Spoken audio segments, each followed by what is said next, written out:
Hey everyone, I'm the Canadian lad, and I've just watched Agatha All Along at 0.25x speed and found 18 incredible hidden details. This show's been over for almost a month, and I know you lads have probably found a lot of hidden details and Easter eggs already. So for this video, I'm only gonna point out the ones that I think you haven't noticed yet. So without any further ado, let's begin. Number 1. The show picks up right where WandaVision left off, with Agatha still trapped by Wanda's spell. Now, under the influence of the spell, she thinks she's a real resident of Westview and even believes she's a cop. Now, pay attention to the clock in her office at the precinct. The time is a little over 3:30 p.m. Now, later when Agatha interrogates Billy, the clock still shows the exact same time, indicating that time isn't moving in the fake reality she is stuck in. It's like Groundhog Day, where Agatha wakes up every morning, assumes a new identity, but in reality she's just sitting at home imagining it all in her head. The fact that it all happened inside her head becomes clear when her muscle memory leads her to this makeshift car she created in the living room. And this is not a car. Okay, that's all right. That's totally fine. So every time she drives a car in her fake reality, she's actually just driving this car in her mind, trapped in her own illusion. Number 2. In Agatha's office, we can see that there's a plant on her desk, but when the camera shifts to Harold and then back to Agatha, there is suddenly a framed photo of a young child. This is likely a childhood picture of Nicholas Scratch, Agatha's son. But what's important here is that this blink and a miss detail is telling us that Agatha's false reality is constantly overlapping with her actual reality. Another example of this is when Billy points out that the mirror Agatha is looking at is just a painting. So her fake reality works the same way as Wanda's, where it glitches every now and then. Number 3. When Sharon was getting dragged up by the Witch's Road, Alice was the first one to respond and help Sharon get out of it. None of the others, who barely knew each other at that point, even tried to assist, except Alice. And in episode 4, Alice is also the first one to notice that Billy has been injured. Then in episode 5, when Billy is attacked by one of the Salem 7, Alice is again the first one to protect him. Now, all of these were foreshadowing her role as a protection witch, someone who instinctively jumps in to protect others in danger. You're a protection witch. Yeah!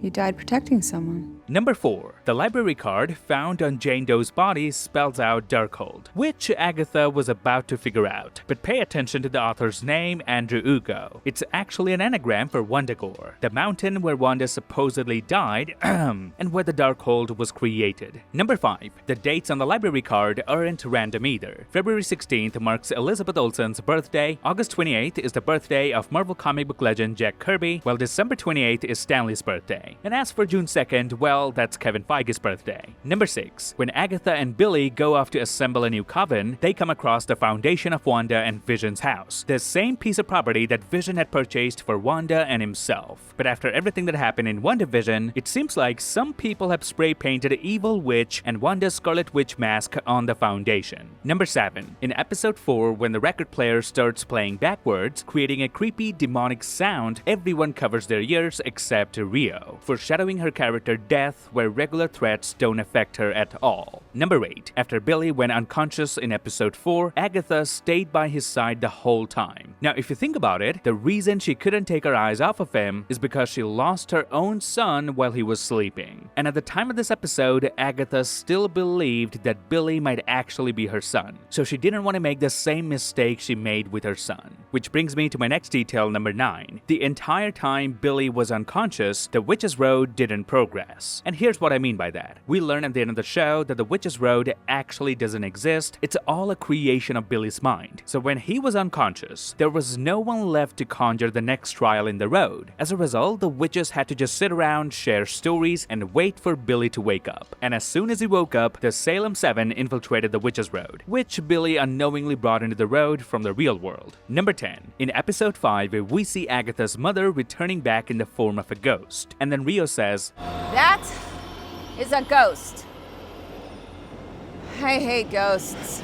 Now, the irony here is that by the end of the show, Agatha becomes a ghost herself, just like in the comics, meaning even though Death has won the battle against her, but Agatha continues to exist in a form that Death will likely despise even more. Number 11. When Agatha was sucking the life out of Alice, Teen noticed the Ouija board moving on its own. He asked who it was, and the board spelled out Nicholas Scratch. Nicholas Scratch.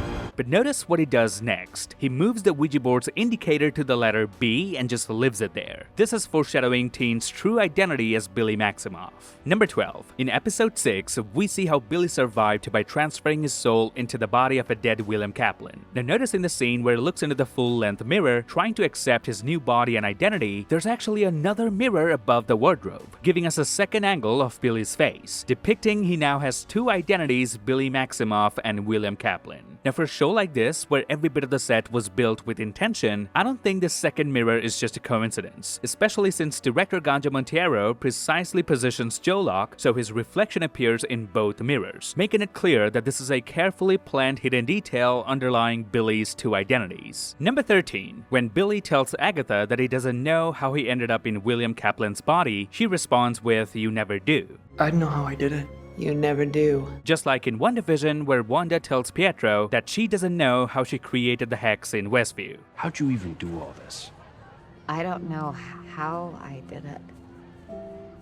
In both cases, the characters are struggling to understand the full extent of their powers. They both use their powers to conjure things they didn't know they were doing. Number 14. In episode 7, Billy says, "I wish Lilia was here," and she instantly appears in the trial along with Jen. Another clear sign that Billy is the one conjuring everything in the Witch's Road. But here's the real detail. Notice after Lilia and Jen show up, instead of focusing on them, Agatha is looking at Billy. Because at this point, she clearly knows Billy is the son of the Scarlet Witch and is creating everything inside the Witch's Road.